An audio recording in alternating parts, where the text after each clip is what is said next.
Good afternoon. Thanks for joining us on StandPoint this lovely afternoon. I'm Joke Lijadu. Let's start off with some good news.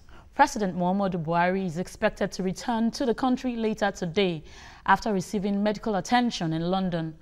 Buhari left the shores of the country on May the 7th after handing over power to Vice President Yemi Osinbajo, who has functioned in acting capacity since then.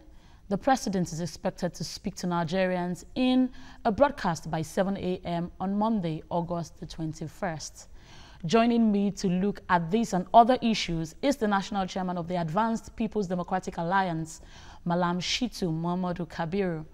Also in the studio is the publicity secretary of the People's Democratic Party, Ogun State, Bolaji Adeniji. Thanks for joining me on the program today. Thank you. Well, I'm sure you're pretty excited that the president will be joining us, in the country later today. What's your reaction to the fact that he's coming back? For us, it's a welcoming development. We thank God that our president is hale and heart, because the president is the symbol of the country, and then the country is now strong. And strong. That is our own logo, stronger together. And we urge Nigerians that we must unite to make our leaders and the country a strong nation. Bolaji, let me ask you, the president has been away for, I think, a little more than 100 days. About 94 days. Yeah. What do you think now that he's coming back? How do you take the news? How are you receiving the news? It's good that Mr. President is back. For whatever it's worth, is the embodiment of the Nigerian essence. And if it's not in the country, normally it will give concern to every Nigerian. And for the fact that I was even away on health ground, and with all manner of issues around that, he's back. He has cleared the air. There's no ambiguity as to his state of health. We are happy to receive Mr. President, irrespective of whichever political party, ethnic tribe, or political lineage. He belongs to his president. He's the president of every Nigerian. And so to that extent, we are happy that he's back. Now, Kabiru, let me ask you, how would you say that the VP fared, in his acting capacity?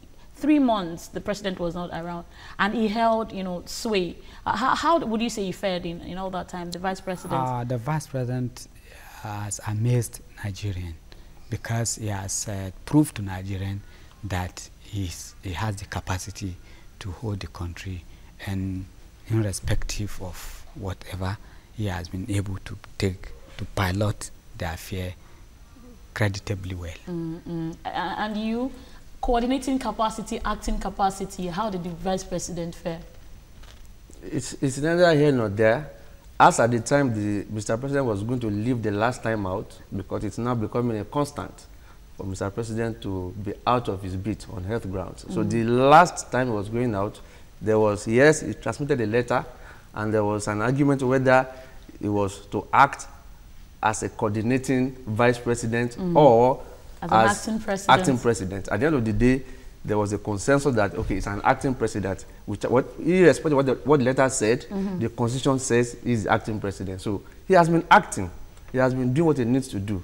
Okay? But of course, a lot of people feel there are clear presidential powers that, being handicapped by the nature of his status, he is not able to actually exercise in clear areas of the economy and other sectors of the Nigerian society, which, if President Muhammadu Buhari was around, he could have been able to exercise those full presidential powers. Make no mistake about it. Fine is acting president. He's acting, but we know that he is greatly hobbled. But he did try. He swore in 2 ministers. And we had PROMSEX also. That is procedural. Swearing in of ministers is simply procedural. After all, at the end of the day, there are certain quotas that has to be filled in terms of ministerial appointments. And up till the time that Mr. President left Nigeria, he had concluded the process of trying to appoint those people, and he only merely implemented it. Even there was a lot of drama around swearing in of those ministers. That goes to show you that the type of challenges that he had actually running that presidency. No, but at the end of the day, looking at the challenges that he had, he did well.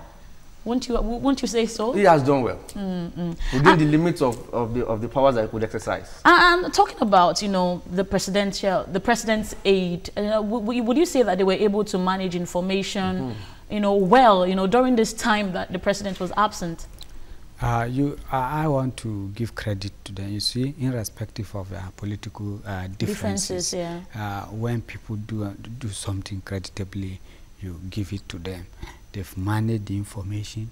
They've been able to manage for the first time. You see that even when the president was recuperating, they make some people to go and visit him. He was able to receive some people. Yes. He's able to tell Nigerians, look, I'm sick, and I've never been sick like this. You know, this is human. Anybody can feel sick. But we know in those days where they will hide Mr. President, they will tell you it's even in Nigerian when they've taken him out of that. They have managed it well. They have let people know that the sovereignty lies in the hand of people, and they'll be able to say, look, this is the condition.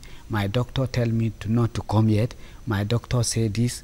My doctor says I should run more tests. One more test. You know, you have been able to know the state of the health of the president. Now he's recuperating, he's getting well, now he's well. They are telling us today he's coming back, which we are waiting to see him. Do you concur? No, I would take a diametrically opposed position to what my good brother has said.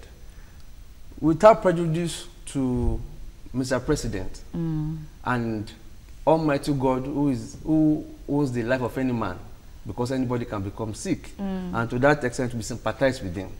But in terms of his handlers, how they have managed the process of Mr. President's health, it has been shambolic. One of the challenges that we have in this part of the world is that we don't even understand what is the essence of public office. The moment a man comes to public office, he is no longer a private individual because you are being sustained by the taxpayers' money. The information about your health, your family, what you eat, where you go, what you do, is in public it's domain. in public, and you are managed. To that extent, what the handlers of Mr. President ought to have done was to simply tell us what was happening to Mr. President. Why did he need to keep going abroad for an undisclosed treatment? You mean details of his health status? Details of that health status, so that Nigerians are not unnecessarily apprehensive over nothing. What are we protecting? What are we covering? Why are we putting Nigerians to all manner of insinuations that is not generating different schisms within the society? Today they tell us this, tomorrow they tell us some other thing, and that was not the case when the PDP was in power. They kept harassing the PDP every single day. Where is Yaradua? Where is he? Is he in Nigeria? He's no longer in Nigeria. But are you not sure? Are you sure that's not because, you know, we didn't see this transmitting of power that we saw during this time with Buhari? Before Buhari left, he handed over power, according to what we have in the Constitution. It is not. Yes, he fulfilled constitutional requirements by transmitting power to his vice to act. We are not talking about that process. We are now talking about the management of the health of Mr. President itself in terms of information, because our democracy has not grown to a level whereby, because power is not in the hands of the acting president, therefore everything has shifted. Even every single day that Osibajo acted, focus was still very much on Mr. President. Even right from UK, where he is, he was distorting the process of governance here. We had rumors that ministers were taking files to him. He was still giving some orders. Today, Laolu Akonde will give information about what is going to happen in government. You will see Femi Adesina countering it. You will now come and say, Garba, come and give me a counter instruction. Just because we feel that there is still a man somewhere that is still dictating the pace of government. So I think it is that distortion that we are saying they have not managed well with respect to Mr. President's health. But of course, he can be sick just like any mortal man. Yeah, obviously. Yes. And seeing that, you know, a couple of weeks ago, we saw people start a protest. Buhari should resume or resign. And, you know, we've seen that agitation, you know, take over, you know, the last couple of weeks. Would you say that, you know, this in any way led to, now that the president is coming back, would you say he kind of spiced up his return?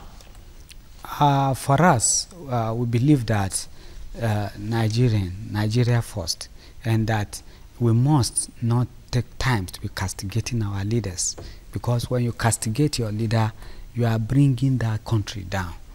So issue of protest or telling him to resign or come or this, for us as a party, we believe that these are not what should preoccupy the mind of Nigeria. This man have transmitted his letter. He has given power to Osibajo. Either, but now come to the country. What is really disturbing us? We can't afford 3 meals. These are what we should agitate. And that is why we as APDA trying to take Nigerian mind from looking, they should know that the sovereignty lies in their hand. You don't take your sovereignty and allow another person to use it.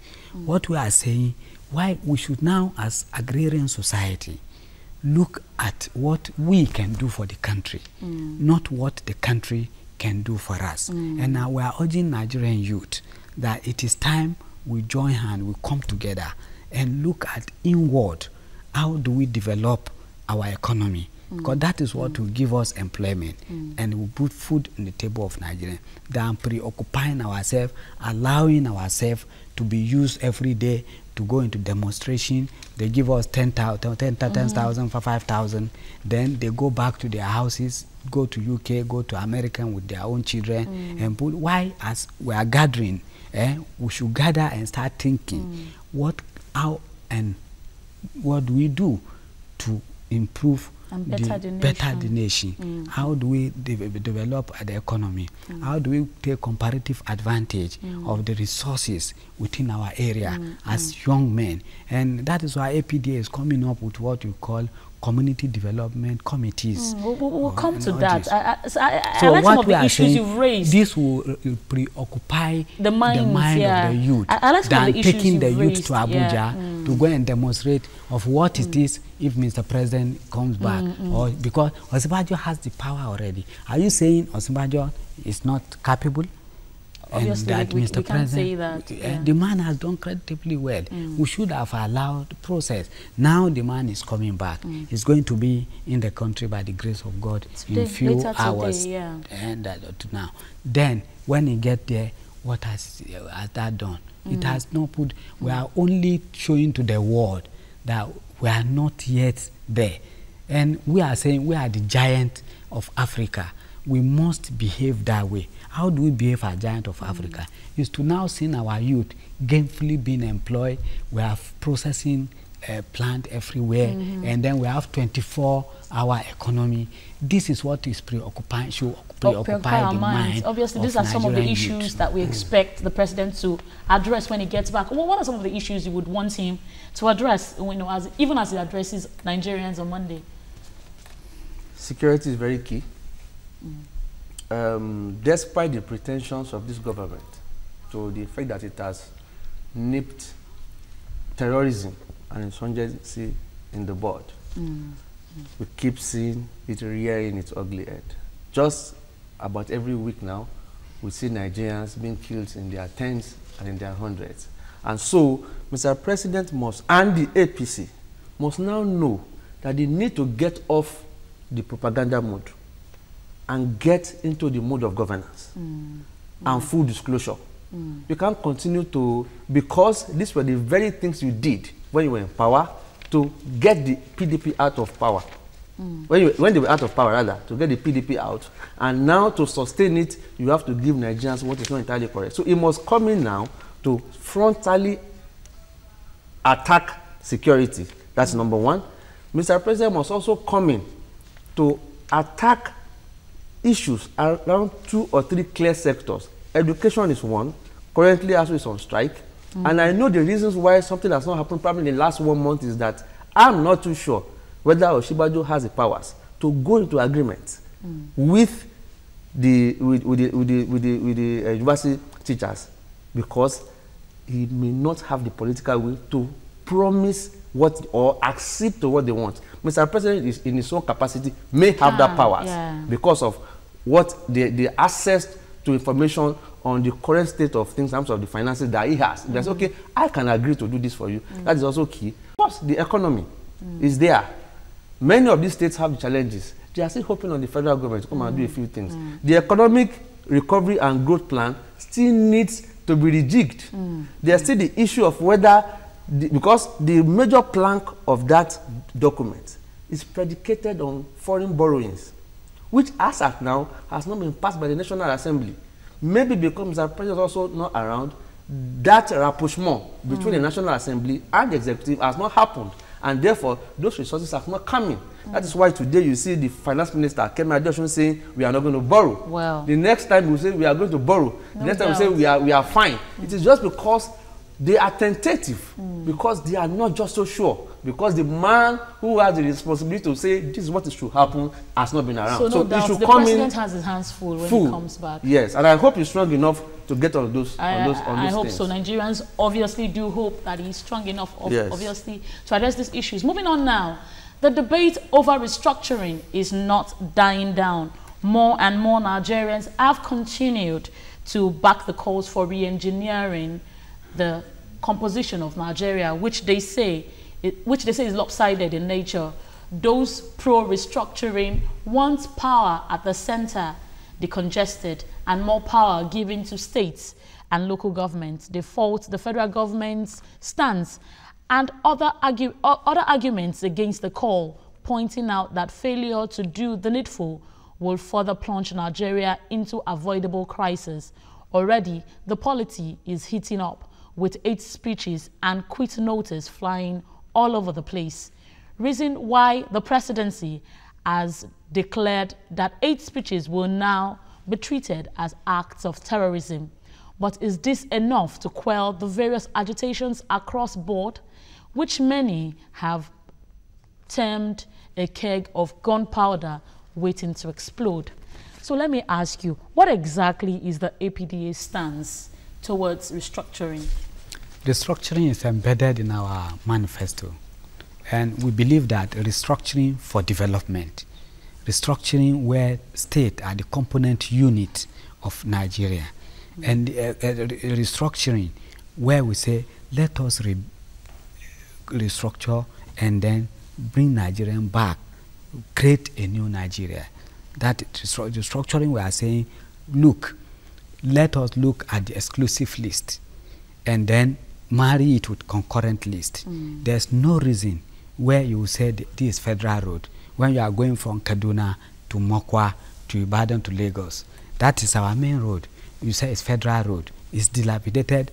Every state around there cannot even dabble into it because it is federal road. Why not allowing state to go into road construction, put toll gate and make money, and then we have good road. Allow state to also go into rail building. Let them put rail lines on their streets and allow all this, it will create employment, it will give state. Then also allow state to tap into the resources within their own domain, where you can see they can, let's assume a state that have agricultural resources, or state with mineral resources or aquatic resources. You encourage, it will encourage economic development. And how do we do it? If a state is good in let's say aquatic this thing, like Bayelsa, like rivers, like, then you exploit it. Let the youth get trawler for them. Let them go to the high sea there. Let them go and get streams, which is more costlier than the crude oil that is already polluting the environment. Get people like where we are talking of Maiduguri, this Sambisa forest, clear it. Put gum arabic there. Gum arabic is more expensive than crude oil. It will generate employment, and then we don't just export raw material out of this. They must take the advantage of that and put cottage industries so that the finishing goods is what we start exporting. We want a situation where I will not be in Abuja and be waiting for Bayelsa to kick on their turbine for us to have light. Why can't you allow individual and state to also be able to generate and then distribute and sell and get their pay. Why allow, if I generate, I must put it on national grid. We must cut off on that, because if each individual or local government or state can generate, and then they don't need any national grid to be able to distribute. They transmit, they generate, and then transmit on their own. I can generate from my farm, transmit to my own community, and we must also look, there's where it is hidden in our constitution, where we talk of CDC, this Community Development Committee. If we put up this Community Development Committee, it will help, because instead of Nigerian youth running to Lagos, Abuja, Ibadan, they would prefer to stay back in their community and take comparative advantage of the resources within their communities. Yeah. And you know, they won't bother about what is Abuja or what, and even the state governors will not be running cap in hand into Abuja in order to be able to get even salary to pay their resources. When you have resources, either aquatic, either agriculture, either mineral resources, we must encourage it. And we cannot encourage it until you go into exclusive list and take some things out from that exclusive list. That is why we said we must sit down as a country and look at it again and rebuild Nigeria and create a new Nigerian where life is sweet, where you have everything of life. In other words, APDA is pro-restructuring. That's what you're saying. Well, let me ask you, Bola, the 16 years and PDP didn't do much with restructuring. Would you say that now the time is ripe? No, you wouldn't say the PDP didn't do much with restructuring. After all, one of the reasons why the former president, Goodluck Jonathan, probably about 2 years to the end of that administration, convened the national confab was in direct response to the crisis within the Nigerian system. Call for restructuring. And I think this whole thing about restructuring is outcomes of the inequalities that is in the land. And because truly there's no part of Nigeria where you don't have this crisis of deprivations, you don't have this crisis of marginalization. The Igbo will tell you it's marginalized. Now the Yorubas are really even coming with some other models to say, look, we want the Yoruba nation to be this and to be that. Maybe the people from my brother's side also have their own complaints.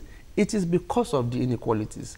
And you see, the PDP have understood these situations all along the while, and they recognized, because we're talking about physical restructuring, we are looking at fiscal restructuring, and we're looking at structural restructuring. He's talked about a few of them, but these issues are issues of law.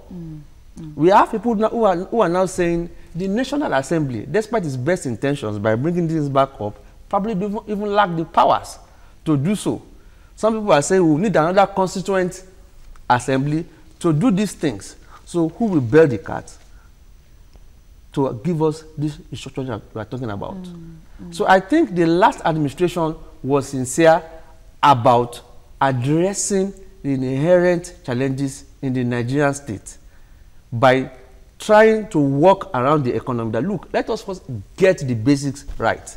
If we get, for example, he said, what is the federal, talking about some of the things we need to address, what is the federal government doing with a Ministry of Agriculture? Where are the farms? Are the farms in the federal land? Is it like federal land? We have the states, we have the local government.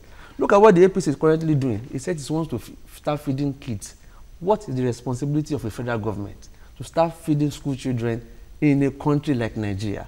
So those are the kind of things that we need to get right, and let the appropriate tiers of government handle, address what they should. What is within their capacity to do. Give them the resources to do it, and let the federal government face the issues around our laws, around defense, around borders, and all those things, and let the state take more responsibility to capture things within their purview and do likewise the local government. That's even talking about structure and talking about our finances. There's a lot we can do around that too, to make sure that, okay, during the last administration of the PDP, because today you find the APC saying that the PDP destroyed the country, we will recall that when the last Minister for Finance was saying, let us save, it was these governors that came and said, no, let's share the money. Share it, yeah. They shared the crude oil account. They depleted it. After finishing, mostly by the APC, now APC governors, they cried that, look, you are also putting some money in the sovereign wealth fund. Let us share these monies. They finished everything. Today they are coming to say it's about the PDP. No, it's not about the PDP. It's about every Nigerian to know that this country is our country. We need to work together.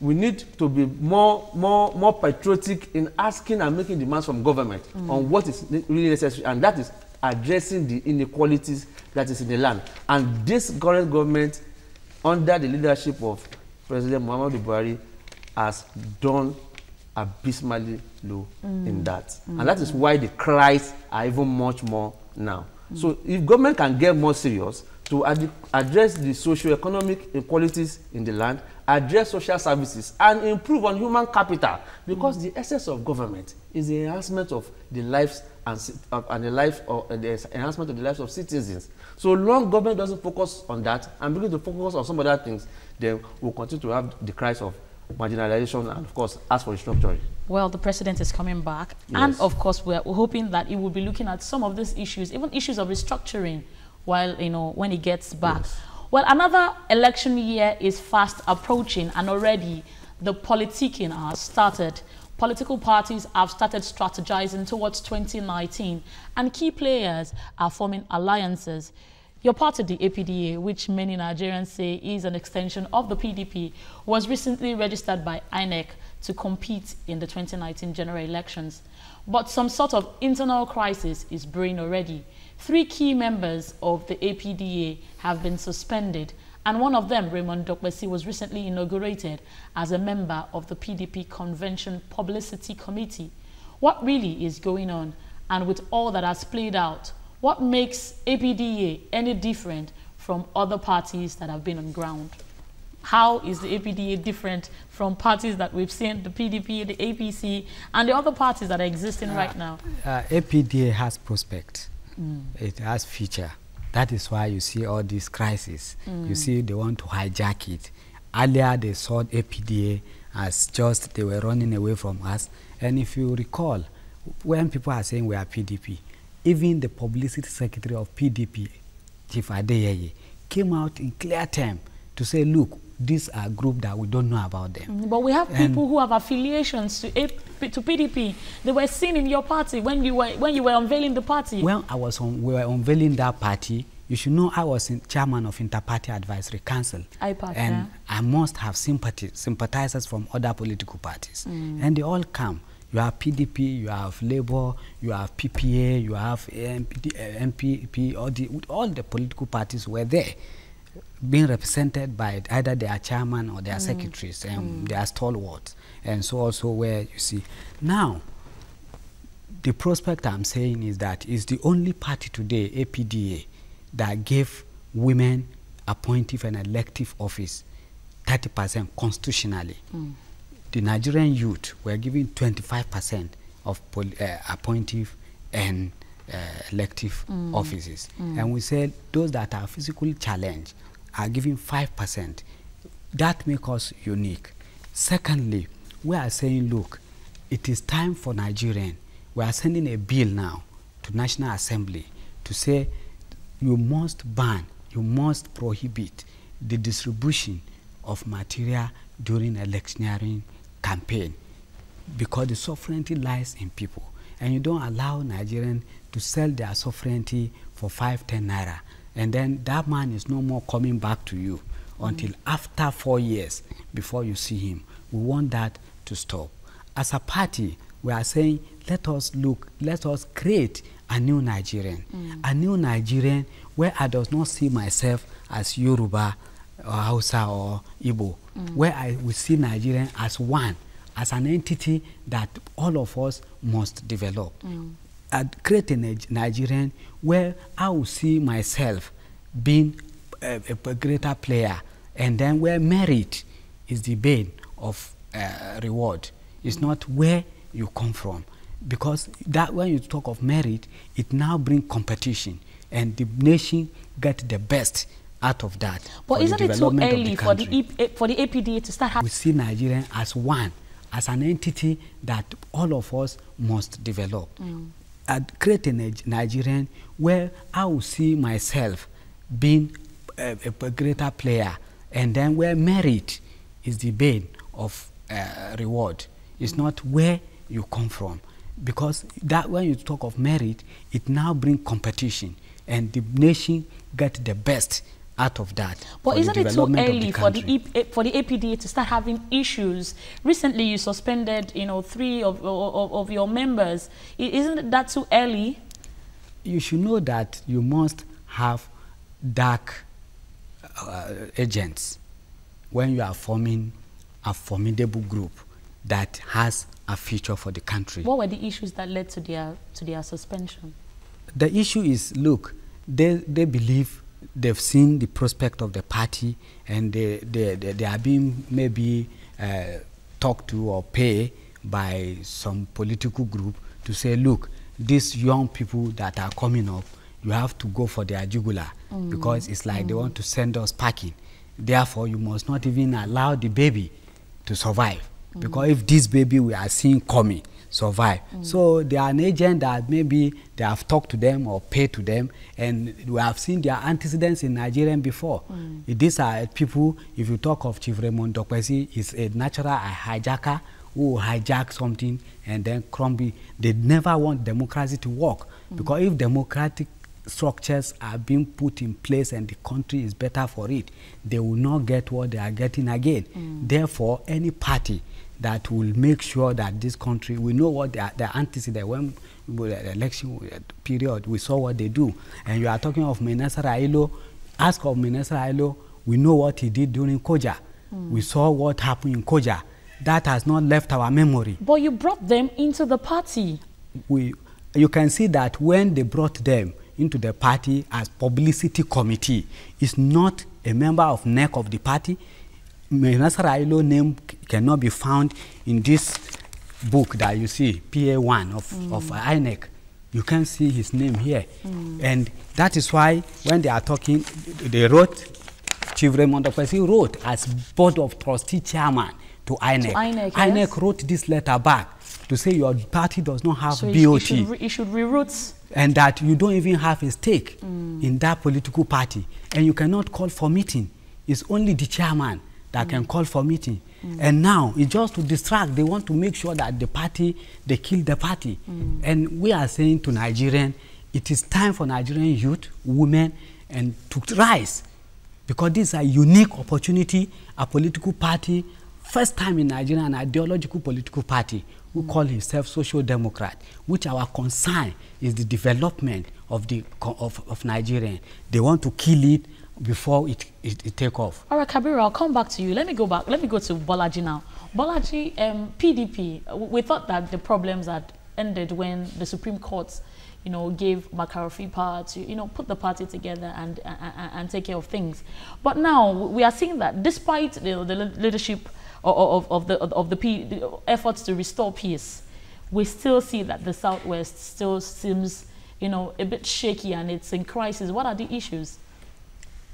Thank you very much. The issues in the PDP in the Southwest is quite peculiar. The national leadership tussle was between Senator Ahmed McCarthy committee that emerged in the May 21 National Convention and the Ali Modu Sheriff faction also. National Working Committee that subsisted and felt that it was supposed to exit power in 2018. And therefore, there was that challenge that was well fought up until it was settled by the intervention of the Supreme Court. So that settles that. And that is quite significant. Now, having resolved the issue of the PDP at national level, we now have rumblings in the Southwest today. And people are asking that why. Now, I think the issue in the Southwest has to do with people who believe that the party in the Southwest has to be arbitrated by them in perpetuity. And I think the second thing with the issue of the party in the Southwest also has to do with the law, with the rule of law.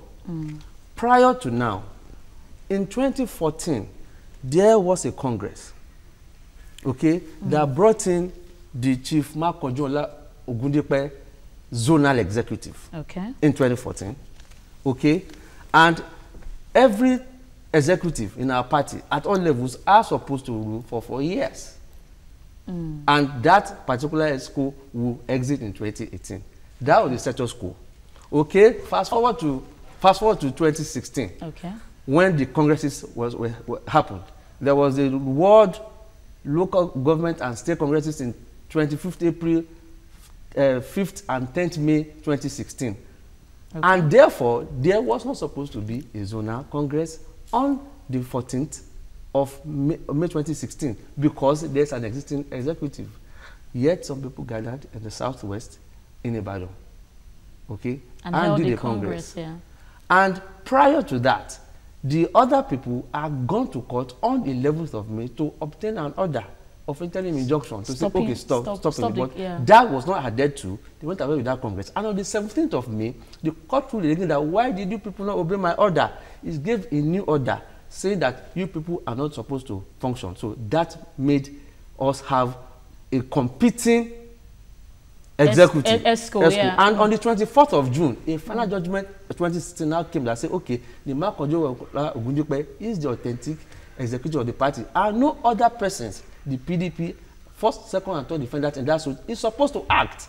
I think the refusal of people to know that they must first obey the law. And after obeying the law, we can start talking to accommodate ourselves. But the standpoint, the foundation is to first obey the law. If we run our democracy and people are unruly and we cannot even obey the courts, then where are we going to go? But at the non-elective convention that just held, it was agreed on that, you know, the PDP ESCO in Ogun State should be dissolved. Why does it appear that there's a problem with adhering to that dissolution order? Thank you. It could not have been adhered to. As at the 71st NEC meeting of this party, and at the end of the 10th May state congresses of our party, 31 states passed the integrity test and was approved by that NEC at that NEC meeting, Ogun State inclusive. And when the McAfee committee at the 74th NEC meeting now also took cognizance of that and ratified the list, those 31 states that had passed the integrity test. Now, between that time and the convention, what has happened? On the convention day, they purportedly dissolved Ogun State and Osun State as being excised out of the initial 31 states and ratified the other 29. Yeah. What was the ground for it? What was it predicated upon? You can't build nothing on something. And don't forget, in the case of Ogun State, after the Congress in 10th of May, there was this other group that also said they are the new executive, that they have also connected with Congress. Because of that, the Adebayo Dayo executive now went to court to say, okay, enforce our fundamental rights, having so emerged from a valid Congress. And there was a judgment of the Federal High Court that says the Adebayo Dayo executive is supposed to act on all affairs of the PDP in Ogun State until 2020. That judgment has not been appealed till date. And even the opportunity of window of appeal has lapsed. All right, now let me ask. So if the convention now felt that it needed to do something about Ogun State, it rather should have probably gone to appeal and not appropriate the powers of the appeal court to itself by purporting to I'll go to Alaji now. Let me ask you, Malam Kabiru. Now, all these internal wranglings, do you not think that, you know, it would stop parties from creating a formidable opposition in 2019? This is where I give credit to the present INEC leadership under the Professor Yakubu, and we also have a professor who is a chairman of a political party registration and in person of Simbi. They've called us, they've organized a seminar. We had a conference of IPAC and INEC, and they emphasize more on internal crisis. And they said, look, let us look at alternative way of solving this problem, alternative conflict resolution. And they are now saying, look, as an umpire, we are ready to now take our axe, and then any party that allow internal wrangling unnecessary within their political party, they will make sure that they come in, and that they start with APDA. As soon as they saw that internal wrangling is coming, and the man write a letter, if it is in those eras, they will just, okay, accept them, then they will have faction and stay clear. But in this one, they quickly write a letter to say, look, Chief Dokpesi, you are not board, the party does not have board of trustee, and you cannot claim to be one. Do you not think that these issues are born out of the fact that, yes, the party was created as a plan B for the PDP? Say the McCarthy-led, caretaker working committee doesn't work out, then we fall back here. And now that the McCarthy-led caretaker committee has won the court case, there's no need for a fallback plan. Do you not think that these are the issues? These are not the issue. The issue is that there's prospect in this party. This party will not allow us as a party to grow. Therefore, you must go. And they look at people that have such antecedents that can kill the party to make sure that they kill the party. As I'm talking to you, the bone of contention, they've gone to court. What are they looking for in court? That Chief Raymond Dokpesi write a letter to say he wrote a letter to appoint the chairman and secretary as BOT. The BOT that INEC have told you that we don't have. You are now writing and backdating to say you write a letter, and they quickly forgot that you cannot just form a party. You must be an association. As an association, you must have elect your officials and send those minutes of meeting to INEC before they give you this form. They don't collect letter from anybody. And as soon as party is registered, it's no more Shitu Mohammed. It is now, it has life of itself.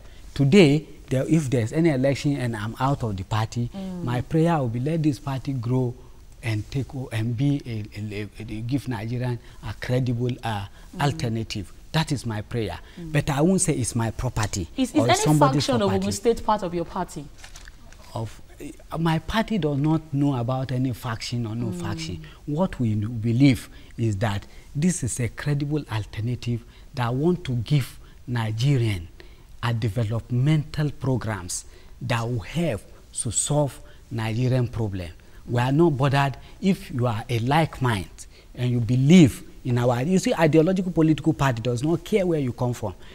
You can be APC, you can be PDP, you can be, but if you share a common ideology with us that develop the country to create a new Nigerian, we welcome you into the party because what we want, that is why we tell you that merit is the bane of our own reward, not where you come from. And our presidential candidates is open to every Nigerian, both women or men or north or south or wherever you come from, and either this, physical challenge or no physical, if you have what it takes to take this country out of this hole, we are ready for you.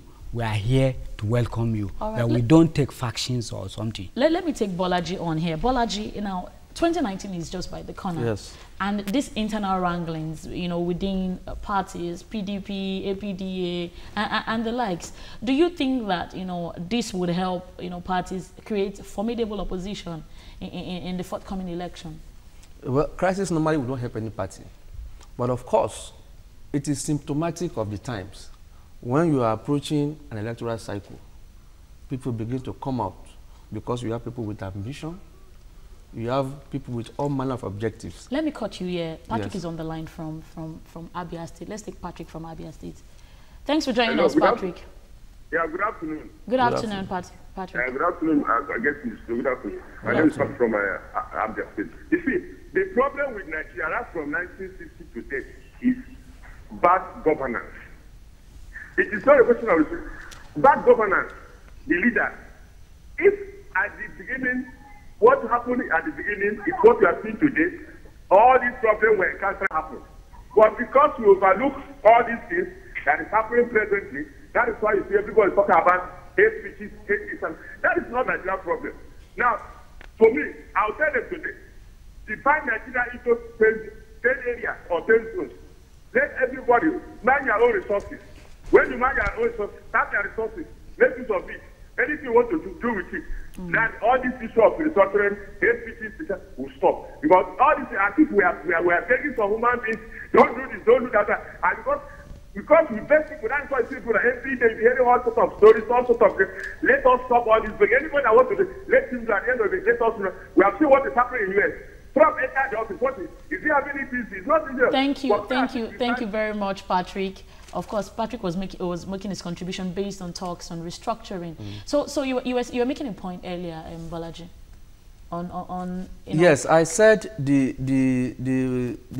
perceived crisis are symptomatic of the fact that we are approaching another election year, and different politicians have different objectives for an election. And of course, the main issue as regards to that is ambition. And so all of these movements from one party to another, and all of this crisis within some party has to do with who wants to get what, and they feel that if I don't have this, if I don't have the party control, I may not achieve this. If I don't have, so it is those issues that create those ripples. But this ripples and this factionalization, yes. was this not the reason why the PDP lost Ogun State in the first place? This perceived factionalization? Maybe a bit of it, but not entirely because we personalized. Because we also understood the issues that happened when the PDP lost power in Ogun State in 2011. The best of governance in Ogun State so far, since 1979 up to today, has been the 8 years of the PDP. And between 2011 and now, what has happened in Ogun State? Fine, we have seen a few things around, some few bridges and roads, expansion. But what has happened to human capital? What has happened to social services? So the best of what has happened to Ogun State in the last 32 or 33 years has been with the PDP. But of course, the first light in the PDP in 2011, where it balkanized into two, PPA and the PDP, were contributed to the massive propaganda of the. But one would have thought that you know, in the years that you guys have been factionalized, 2011 till date, that's like 6 years, and the PDP in Ogun State still hasn't gotten its act together to, you know, stick together. Isn't that, you know, a symptom of what we will be seeing in 2019? It will not be. What we are currently seeing is not that the PDP in Ogun State is perpetually factionalized, but we have a situation whereby part-time there are tendencies that wants to continue to laud minority opinion over majority opinion. And under that circumstance, and you see the beauty of being a PDP member, the PDP is still the most democratic party in Nigeria, because it's the only party that gives you the opportunity to vent. It gives you the opportunity to say, no, my voice is not being heard. There are many parties, even the APC, the ruling party, they cannot even do a NEC meeting. They cannot even do a convention. They can hardly even hold themselves together. But the PDP takes them. The reason why we go to court is because if you feel that your right is being trampled upon, I can go to court and say my right is being trampled upon. And if peaceful existence cannot be made possible, then we are going to go to those who advocate and determine the cause of the nature of what we're doing within our party.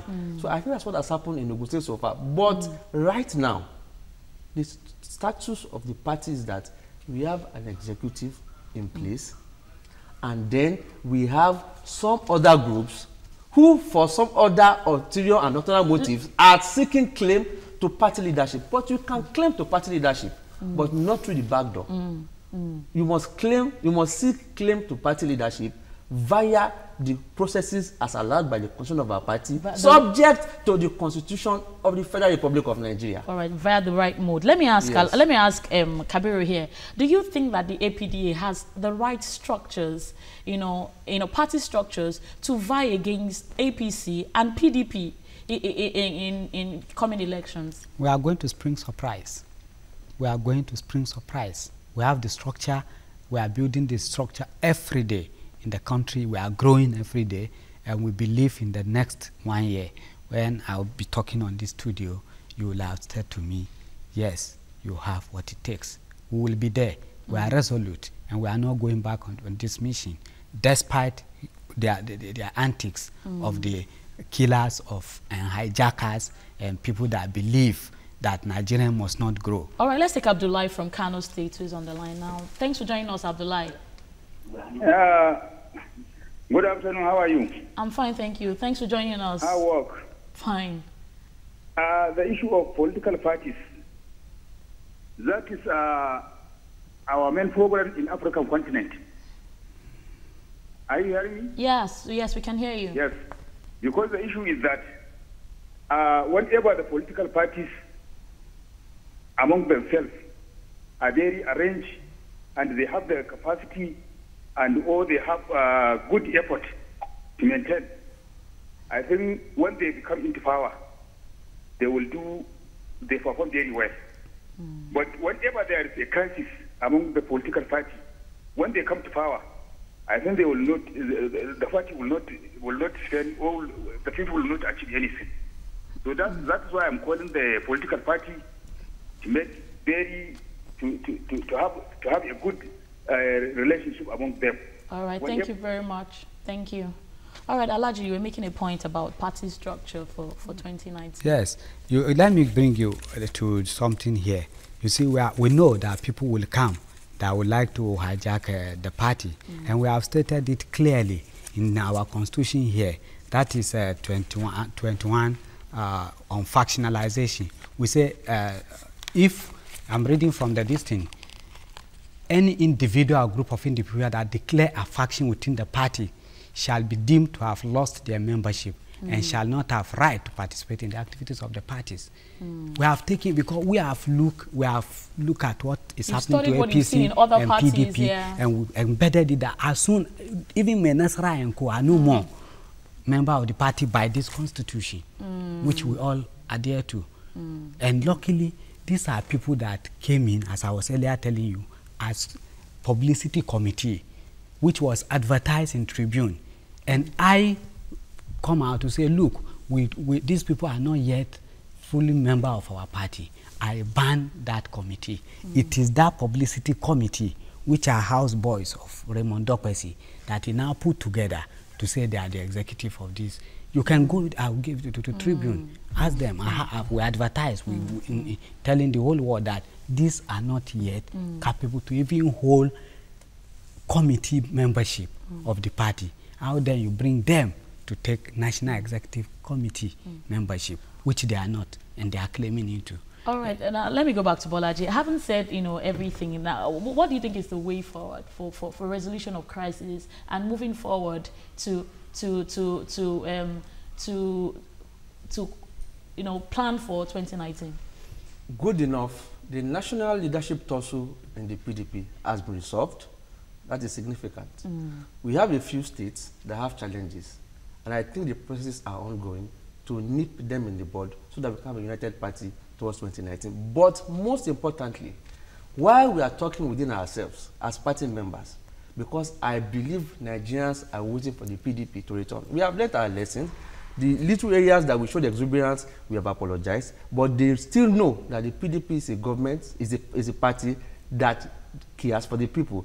But very importantly, if we talk among ourselves to resolve the crisis in some state chapters, and the legitimate leadership of those parties, of those chapters, are open to accommodation, and we talk among ourselves, and it cannot, and those other people are not ready to work with the legitimate leadership of the party, then the law must be supreme. And don't forget, the PDP, its constitution, the national convention of the party, despite having enormous powers, is still subject to the law, to the supreme of the land, which is in the Nigerian Constitution, which in Section 1, under general provisions, Subsection 3 says, this Constitution shall be supreme, and if any other law is inconsistent with it, this Constitution shall prevail. And that other law, to the extent that it is inconsistent, shall be null and void. That means if anybody is protected by any other law, be it a court judgment, be it the ruling of a court, based on its fundamental rights, has to be obeyed by the party. So long our party leadership at national level is ready to be very democratic in obey the supreme law, then there will be peace. All right then. Alaji, lastly, what would the APDA be saying to people for 2019? For us, is that let's create a new Nigeria. We want to create a new Nigerian where the vision of our forefathers is achieved, where Nigerians are seen as a giant of African and economic hubs of the world. This is what we want to tell Nigerians, and we have all it takes to do that, because we are also even going to put up, as I earlier told you, community development committees in our party, where development starts from community to the local government to state and to the national.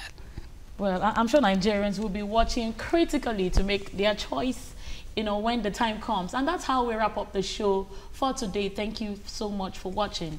I'm Joke Lijadu. We'll see you again next week. Bye for now.